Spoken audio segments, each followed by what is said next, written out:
इधर धर्मराज युधिष्ठिर जी सज्जनों रो पड़े।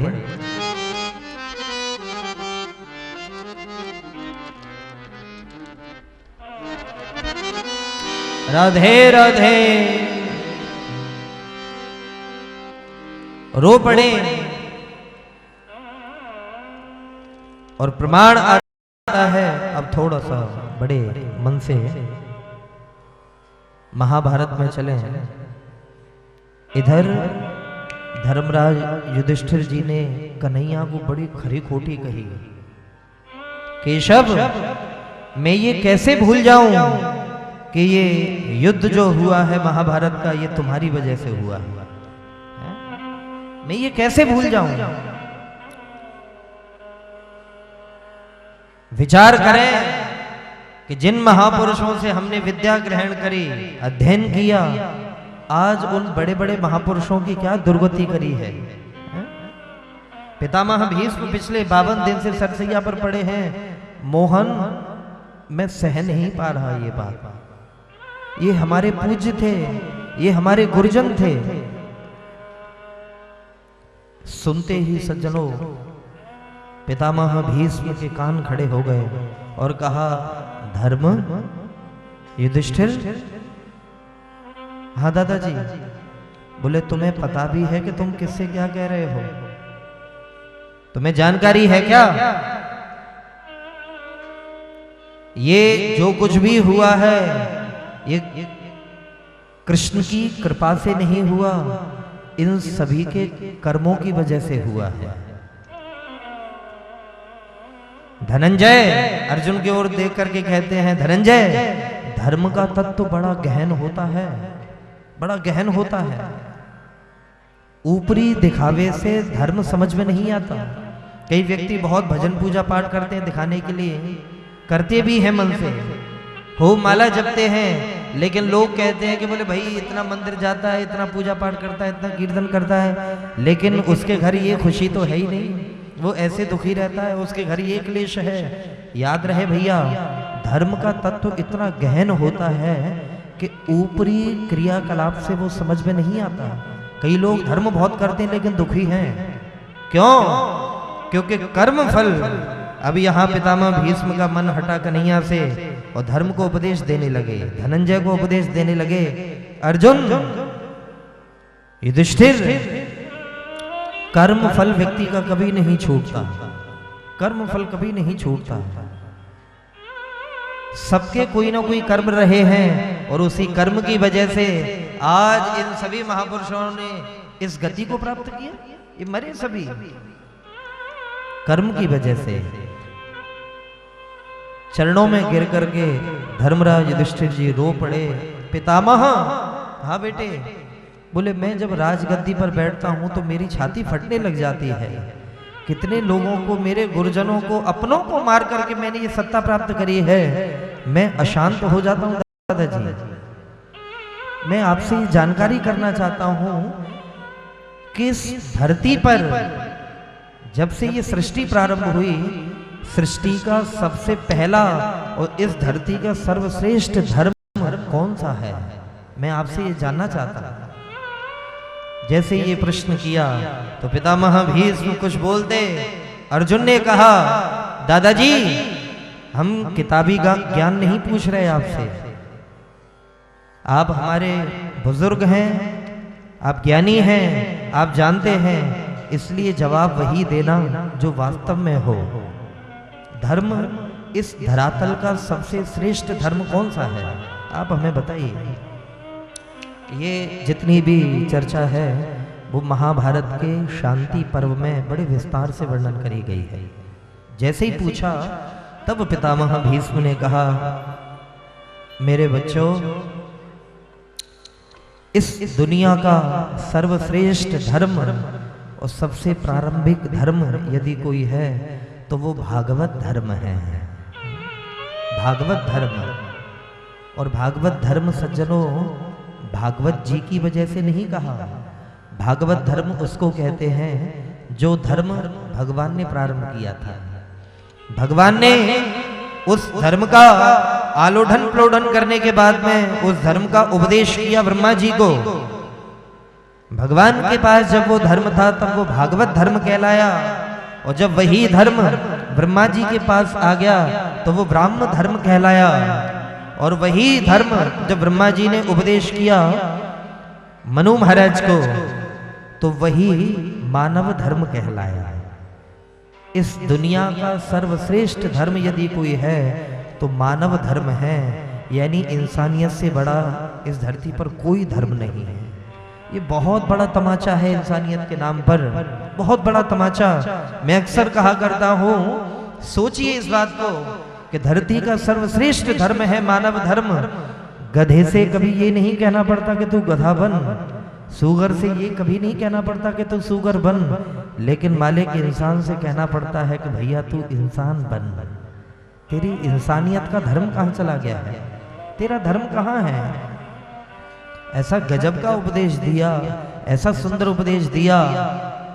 दान धर्मान राज धर्मान मोक्ष धर्मान विभागसः स्त्री धर्मान भगवत धर्मान समास व्यास योगतः। दान धर्म राज धर्म भगवत धर्म स्त्री धर्म, ऐसा सुंदर उपदेश दिया, ऐसा सुंदर। आहा, क्या बात है। जितने वहां पर थे वो सब गदगद हो गए, चरणों में गिर पड़े, सबको सांत्वना दी।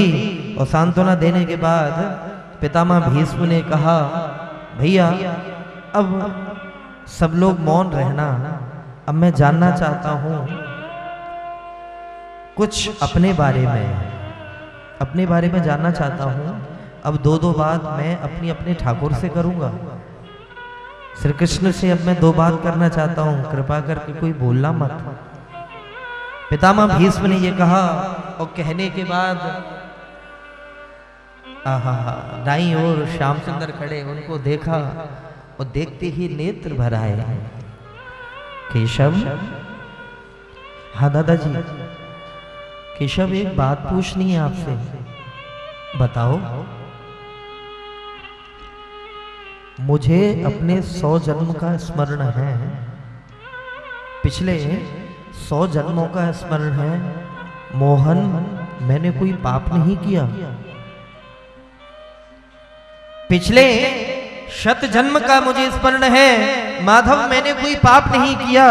लेकिन मेरा प्रश्न ये है कि उसके बाद भी ऐसी भयानक मौत मुझे मिल रही है। पिछले 52 दिन से मैं सरसैया पर पड़ा हुआ हूँ, उसके बाद भी ऐसी भयानक मौत मुझे मिल रही है। मैं जानकारी करना चाहता हूँ मोहन, मैं पूछना चाहता हूँ आपसे, जिज्ञासा है मेरी। श्री ठाकुर जी ने हंस करके कहा, दादाजी मैं तो बच्चा हूं, मैं आपको क्या बताऊंगा, मैं तो बच्चा हूं आपके सामने। और जैसी ये बात कही तो पितामह भीष्म ने मुस्कुरा करके कहा, बोले बस बस बातें बंद करो। मैं जानता हूं कि तुम बच्चे हो कि सबके बाप हो, मैं जानता हूं भली बात है। ये ड्रामा खत्म करो, ये अभिनय खत्म करो। मैं हृदय से पूछ रहा हूं कि किस पाप की वजह से मुझे भयानक मृत्यु मिल रही है। तब श्री ठाकुर जी ने कहा महाभारत में, पितामह आप शायद भूल गए हैं कि पाप करना जितना बड़ा पाप होता है, हाँ उतना ही बड़ा पाप करते हुए देखना होता है। किसी को यदि पाप करते हुए आप देख रहे हैं, या तो उसको पाप से मना करो, वश है बल है तो उसको मना करो, रोको वहीं पर कि खबरदार भैया जो तूने ऐसा पाप किया। नहीं तो वहां से आंख ओझल करो अपनी, निकल जाओ। यदि रोक नहीं सकते, खड़े होकर के पाप का तमाशा देखना, वो भी व्यक्ति पाप की श्रेणी में आ जाता है। क्या भूल गए क्या पितामह? यदि आप चाहते तो मजाल है दुर्योधन की कि वो एक कदम आगे बढ़ाता। अरे जीव तक नहीं हिला सकता था यदि आप चाहते तो। मजाल है दुशासन की कि वो द्रौपदी की भरी सभा में साड़ी खींच पाता। केवल यदि वक्र दृष्टि से आप उसकी ओर देख देते तो, लेकिन आपने कुछ कहा नहीं, कुछ देखा नहीं, सब कुछ देखते हुए भी अनदेखा कर दिया। ये पाप वही है, अपनी आंखों से पाप होता हुआ तुमने देखा है। और जिन्होंने देखा और अंतःकरण में कहा पितामह भीष्म से, दादाजी ये जो मेरे इतरत्र खड़े हुए हैं, प्रमाण है कि धर्म ने अपनी गर्दन झुका ली थी वहां पर। धर्मराज युधिष्ठिर जी ने गर्दन झुका ली थी, कहा कि ये जो मेरे इतरत्र पांडव खड़े हुए हैं, ये इस पाप से अछूते नहीं हैं। पितामह भीष्म ने कहा, केशव अरे ये तो इनकी पत्नी थी, ये तो जुए में हारे थे, हार चुके थे, इसमें कौन सा दोष था इनका? बोले दोष है, इनकी पत्नी थी, ये भले ही हार चुके थे, इनका अधिकार खत्म हो चुका था, लेकिन पत्नी खुद की हो चाहे किसी और की, यदि समाज में किसी स्त्री का, किसी बहन बेटी का कोई निरावरण करे, किसी का अपमान करे, तो वो चाहे पति हो चाहे कोई परपुरुष हो, उस व्यक्ति को चाहिए, उस इंसान को चाहिए कि किसी भी अबला नारी का अपमान होता हुआ देखे तो मुंह तोड़ जवाब दे। ये पांडव चाहते तो क्या नहीं कर सकते थे? ये भी इस अपमान, इस पाप से अछूते नहीं रहे, इनको भी इसका दंड भुगतना पड़ेगा।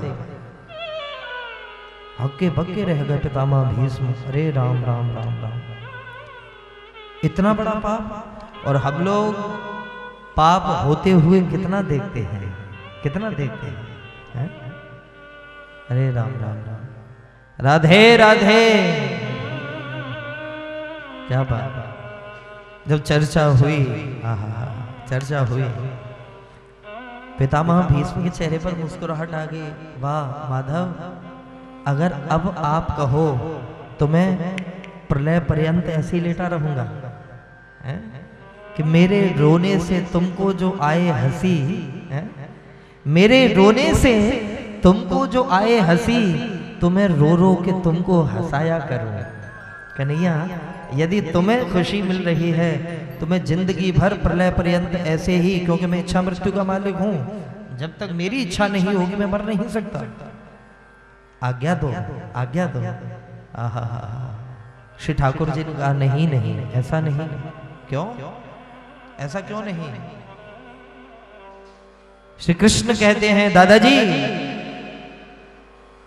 ये अपराध होगा, क्योंकि जितना आपका कष्ट था वो आप भोग चुके हो।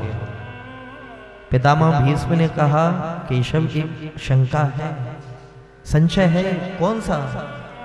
बोले यदि मैं अपनी इच्छा से मरा, बहुत बढ़िया बात कही, यदि मैं अपनी इच्छा से मरा मोहन, तो आत्महत्या कहलाएगी।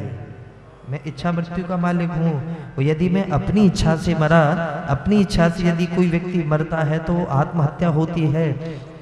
और दुनिया में आत्महत्या से बढ़कर के पाप कोई नहीं है। क्यों? बड़े भाग मानुष तन पावा, ये मानव देह बड़े भाग्य से मिलती है, और मालिक कृपा करके, ठाकुर जी जब कृपा करते हैं तब मनुष्य शरीर मिलता है, और इसको खत्म करने का हमारा कोई अधिकार नहीं है। हम अपने आप को मार करके अपना हनन नहीं करते, प्रभु की आज्ञा का हनन करते हैं, प्रभु की आज्ञा का।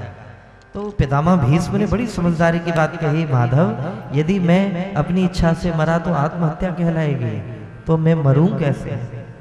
श्री कृष्ण कहते हैं, दादाजी आप बहुत चतुर हो, आप बहुत चतुर हो। कहा, दादाजी अब आप अपनी इच्छा से नहीं, अब आप मेरी इच्छा से मरो, अब आप अपनी इच्छा से नहीं। और क्या बढ़िया बात कही, हर इच्छा भावी बलवाना।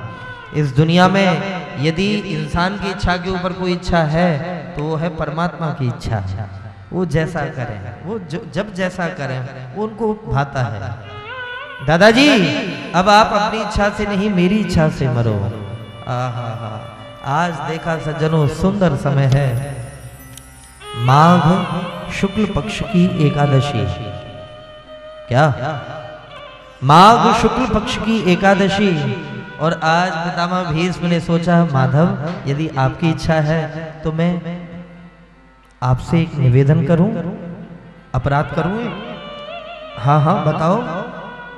तो नेत्र बहने लगे पितामह भीष्म के, और नेत्र धार बहते हुए कहते हैं, मोहन मेरे सीधे हाथ पे मत खड़े रहो।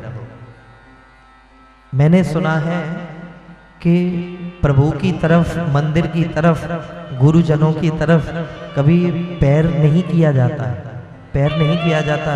लेकिन मोहन, हे केशव, मैं तुम्हारा दर्शन नहीं कर पा रहा सही से, इसलिए नाथ मेरी आपसे विनती है कि आप मेरे चरणों की ओर आकर के खड़े हो जाओ। चरणों की ओर आकर के खड़े हो जाओ। माना कि ये अपराध है, प्रभु की ओर चरण नहीं किए जाते, लेकिन आपसे निवेदन है, आपका यदि दर्शन मिल रहा है तो मैं इस अपराध को करने के लिए भी तैयार हूं, इस अपराध को भी करने के लिए तैयार हूं। खड़े हुए, और जैसे ही खड़े हुए तो कमर पे हाथ रख के ठाकुर जी मंद मंद मुस्कुराने लगे। पितामह भीष्म ने कहा, क्षमा करना, क्या हुआ? ये रूप बदलो, अपना रूप बदलो। क्यों? अरे अभी इस रूप को क्यों बदले?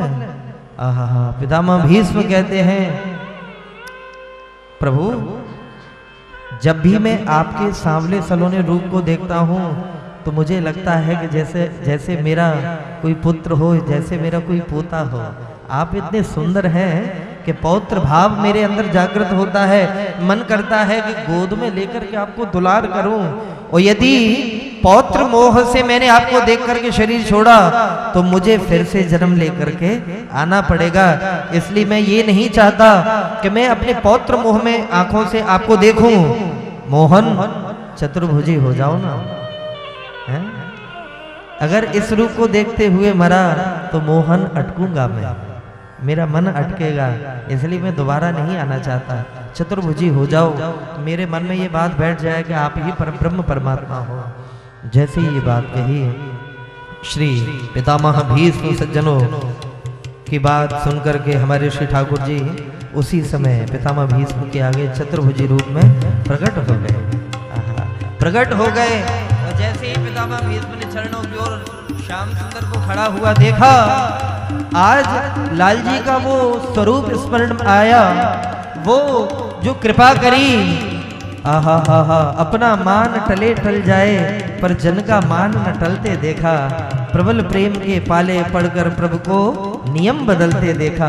नाथ, आज वो जैसी झांकी याद आई सज्जनों, देखा 11 श्लोकों में स्तुति करी, 11 श्लोकों में स्तुति करी, और स्तुति करते करते आज श्री ठाकुर जी के उस रूप का ध्यान आया कि ये कितने कृपालु हैं, इनका स्वभाव कैसा है। आहा, ध्यान करते करते करते करते स्तुति करी, रास के रूप का दर्शन किया, और रास रूप का दर्शन करते ही सज्जनों कहा, गोविंद अब चलना चाहता हूं, अब चलना चाहता हूं। ठाकुर जी ने कहा, यदि आपकी आज्ञा हो तो हम जाएं। अब आपने दर्शन कर लिया हो, आपकी आज्ञा हो तो हम जाएं। पितामह भीष्म ने कहा, जाए नहीं, पहले हम जाते हैं, फिर बाद में आप जाना। पहले हम जाते हैं, जरा देर ठहरो श्याम, फिर क्या नहीं है। जरा देर ठहरो श्याम, फिर क्या नहीं है, अभी मैंने जी भर के देखा नहीं है। अभी मैंने थोड़ा देखा नहीं है, थोड़ा सा और देख लो।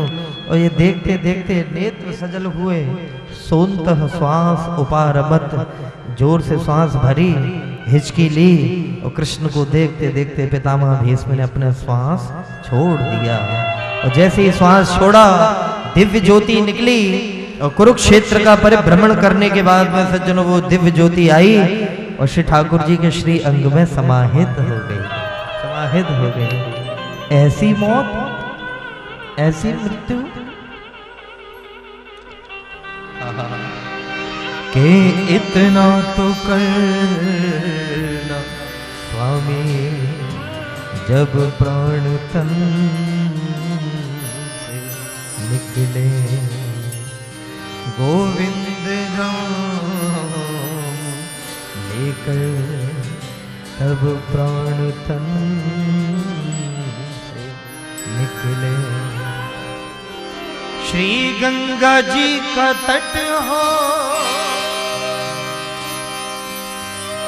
यमुना का बंशी भट्ट हो, मेरा सावरा निकट हो, जब प्राण तन से निकले उस वक्त जल्दी आना, नहीं शाम भूल जाना। राधे को साथ लाना, जब प्राण तन से निकले।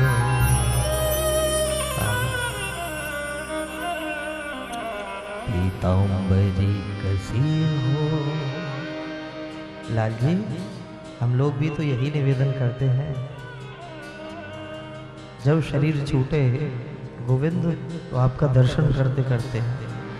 पीताम्बरी कसी हो, छवि मन में ये बसी हो,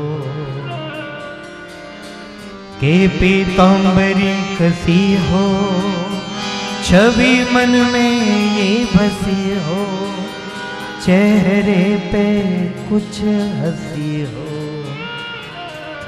जब प्राण तन से निकले। इतना तो करना स्वामी, जब प्राण तन से निकले। दिली इच्छा है गोविंद, बड़ी मन की इच्छा है। राधे राधे, इसलिए